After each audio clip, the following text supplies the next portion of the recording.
Ambassador Spock, my senior staff.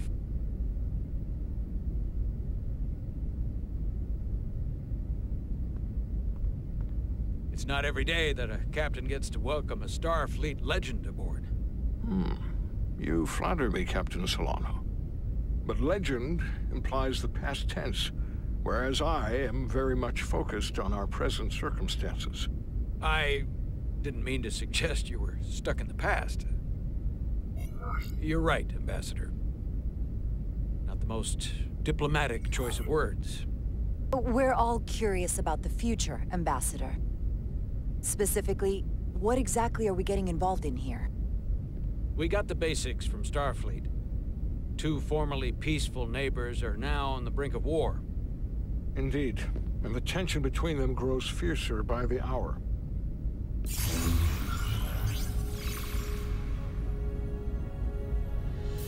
Lydia and Hotari.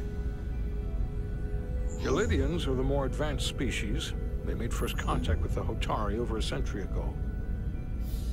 This is Tau, the Hotari moon. It is rich in dilithium, and for decades, the Hotari and the Illydians have shared a mining operation there.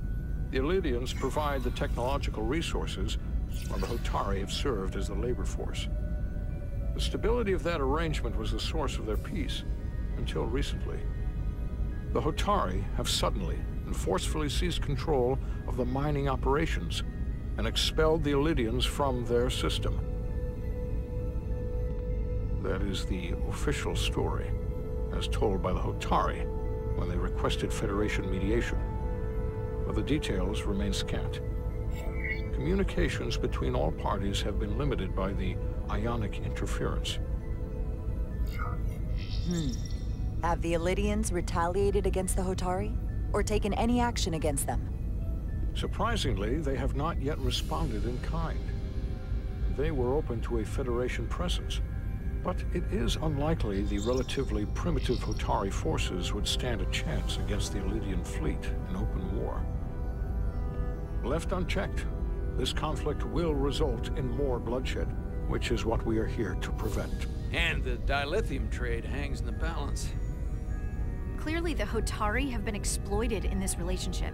Maybe we can persuade them peace is the more profitable alternative for everyone. They both profited from the mines. And for the Hotari, something is better than nothing. Peace is our objective, after all. That is correct. We can call it profitable or mutually beneficial, but at the end of the day, the Hotari are still being exploited for their own resources. True peace is not merely the absence of war. And as such, this conflict will surely come again. Neither the Illydians or the Hotari are members of the Federation, so we can't make them do anything. There is an additional complicating factor I should mention. In the past, the Federation has relied on the Illydians as a source of dilithium. That certainly changes things. The Federation sources its dilithium from a lot of places.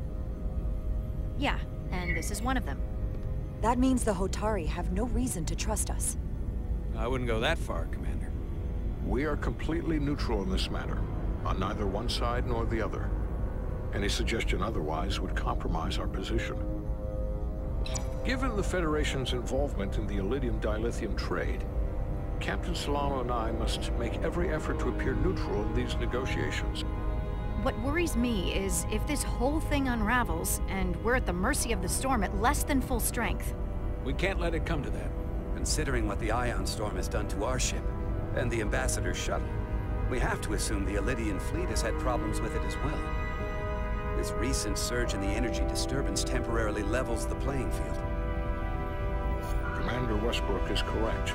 The energy anomalies around the Hotari systems have been noted in the past. But they have never been observed on the orders of magnitude we have seen in recent weeks. That may answer why the Hotari were able to strike back after so long. They finally had an opportunity, and they took it. That would also explain the Illydians' restraint. And reason to learn as much about the energy anomaly as we can while we are here. We do not want to be caught at a disadvantage of our own. So so I trust we understand our circumstances. We're operating on a strict timetable here, and we're going to be leaving for the negotiations shortly. Commander Westbrook, I want you to leverage our systems to investigate the anomaly from here while we're gone. Aye, Captain. Thank you all. Dismissed. I want to speak to both of you privately.